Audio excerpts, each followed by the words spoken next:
రాత్రి ఏమి ఏడుస్తున్నావు అంటారా? మీరు ఎప్పుడు పడుకునే ముందు కన్నీరు విడిచి ప్రార్థన చేస్తున్నారా? దావీదు గారు ఏంటంట ప్రతి రాత్రి ఏం చేస్తున్నారమ్మా? కన్నీరు విరుస్తున్నారా చెప్పండి.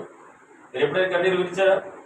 కన్నీరు విరిచి ఎప్పుడైనా ప్రార్థన చేస్తారు? ఉదయం నుంచి రాత్రి దాకా కాపాడవయ్యా, మంచి ఫుడ్ ఇచ్చావు, మంచి బెడ్ ఇచ్చావు, మంచి అన్ని ఇచ్చావు కదా, ఇదిగో ఇంతగా కాపాడవడం. ఒక్క 2 చుక్కలైనా కన్నీరు వచ్చిందా మీకు?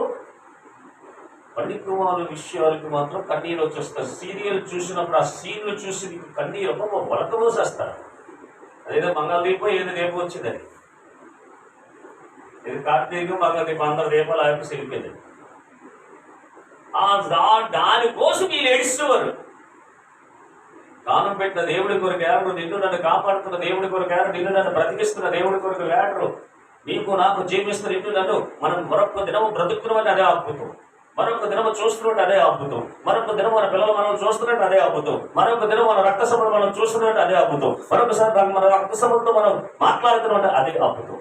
ఇది చూడక, ఈ దినము చూడక ఎంతమందిని మట్టిలో గెలిపోలేదు, మట్టిలో కలిసిపోలేదు. వాళ్ళు మాట్లాడగలరు వాళ్ళ బంధువులతో, చేతులతో, వాళ్ళ బిడ్డలతో, వాళ్ళ రక్త సంబంధంతో. నువ్వు మాట్లాడగలుగుతున్నావు అంటే దేవుడికి ఎలా చేయాలా? కనీసం ప్రతి రాత్రి ఉదయం నుంచి రాత్రి దాకా కాపాడిన మహాదేవుడి దగ్గర మోకరించి అయ్యా నీకు వందనాలు అని చిన్న కన్నీరు కార్చలేకపోతున్నామే. నీ కొరకు ఆయన కన్నీరు కార్చాడు.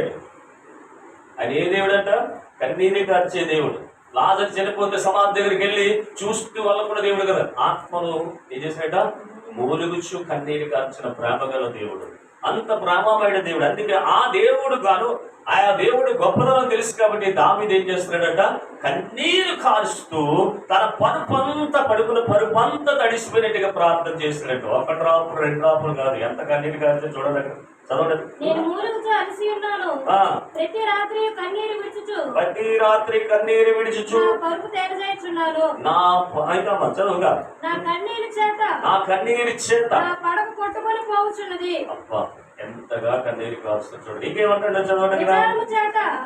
నా కన్నులు గుంటలు పడుచున్నవి, నాకు బాధ కలుగుచున్న వారి చేత అవి చింతివని ఉన్నవి. యెహోవా నా రోదన ధ్వని విని ఉన్నాడు. పాపము చేయవారులారా మీరందరూ నా యొద్ద నుండి తొలగిపోవుడి. ఆమేన్.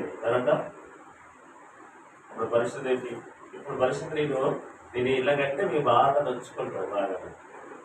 మాస్టర్ గారు అర్థం చేసుకోకుండా మనం అనేస్తారని మీరు అనుకోవచ్చు, కానీ అక్కడ అనలేరు. ఆయన గెట్ అవుట్ అంటాడు. ధనవంతుడికి ఉదాహరణగా బట్టలు వేసుకొని వెళ్తామన్నాడు. ఎక్కడికి పంపన్నాడు?